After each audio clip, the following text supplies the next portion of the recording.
So what an event. Yeah, man. That was quite a journey.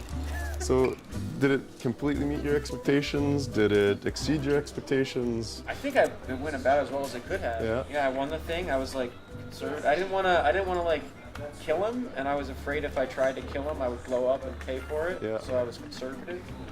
But at the end, like I won the thing, and everybody was cool, and like we met our charity goal like right when the first video came out. I think the Big Bear video was super funny. I have to go to the start line. Okay, yeah.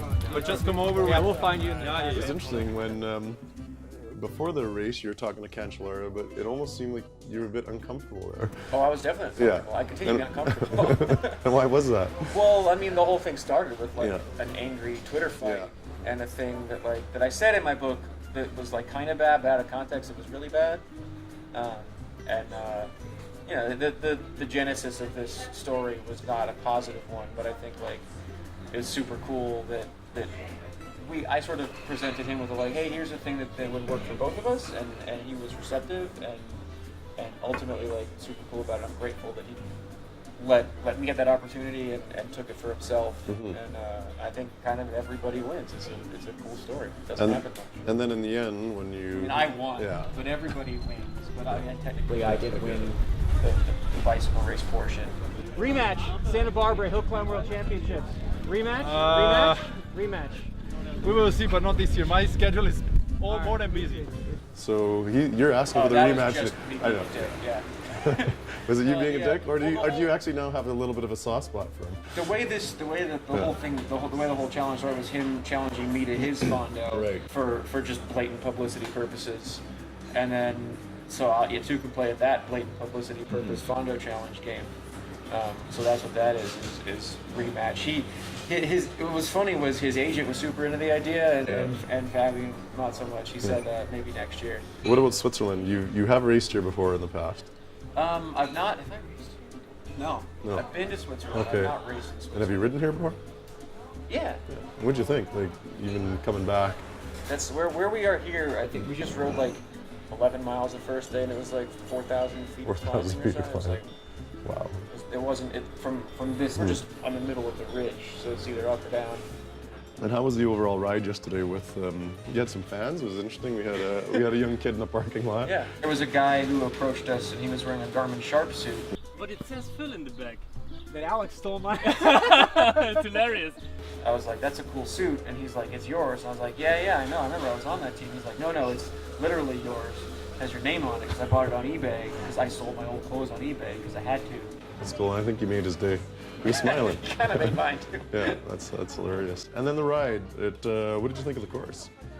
I mean, it was the Alps and the snow, and then like the meadows, and it was. It's exactly what I don't think you could really miss around here, but it was gorgeous. It was super nice. And the pace was pretty chill, like more or less. It was just fairly steady. Dudes taking off like the first climb. There were dudes going crazy the first 20 minutes, and then like I think Fabian I think everybody ultimately wanted to ride with him. Yeah. So like it was me and him and Nathan and Jeff at the front. I'm sure somebody was finishing 2 hours ahead of us.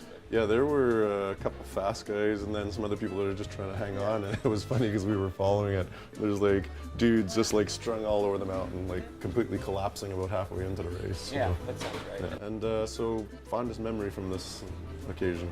Oh man, it being over. It was because like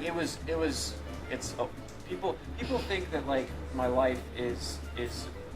Oh, you just, I see your videos, you just ride bikes and stop for coffee and eat cookies, and I'm kind of like, hey, you see the video, I had to make a show.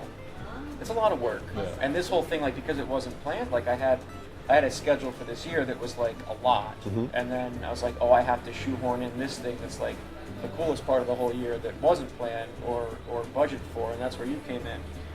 And then I had to do the planning part and the making a show part in time that like I didn't actually have. So there's not been a lot of sleep. You're on the front, and I'm staring at your butt, and I'm like, very few people have been fortunate enough to get this view of Fabian.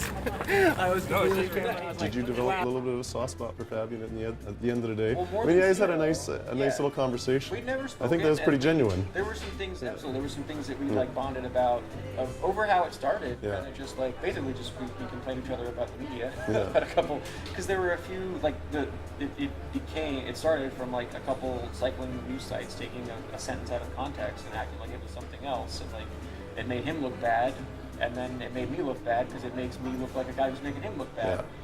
And like neither of us were going there, and then it was sort of like going to when the Wall Street Journal now wants to talk about it, and now it's like a super positive thing. Yeah. And there's kids that are eating breakfast from it all over the United States now, and those media sites aren't reporting anything on it at all. It's not interesting anymore because it's not like Because you guys nasty aren't story. like slinging mud. But it's like, F you guys, Yeah. we're in the Wall Street Journal.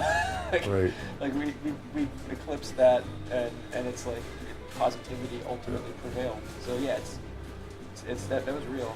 And what about the negative comments? Do they bother you, or they Oh just? yeah, it kills me, drives me nuts. It does. Well, because I'm Yeah. not a bad Yeah. guy, Yeah. and like, and the thing is, like, when, like, I worked very hard over the years, like, not like embraced through the whole pro thing, and like I didn't stab anybody in the back, and I didn't dope, and like I was just doing my best, trying to get through it, and then, you know, your body of work is like, well, first, like my book, which was like a big emotional hard work, was boiled into like a sentence that I didn't mean, but that's how it would be perceived to like the 100,000 people who didn't read the Right. book, who read the article, and then by that logic, like my entire career is boiled into like this thing that like isn't me or who I am, and this is how we corrected that, and Fabian too. Yeah. I think in the end of the day, it's kind of like a job well done by both of you.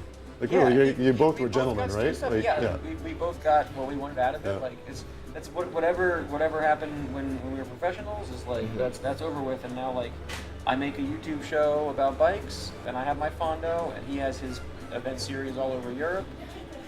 And now you know we have our legacies and our histories and our whoever follows us, and we're moving on and doing that. And so what's next? Worst retirement ever? You're switching it up a little bit, so you're not going for a KOM today?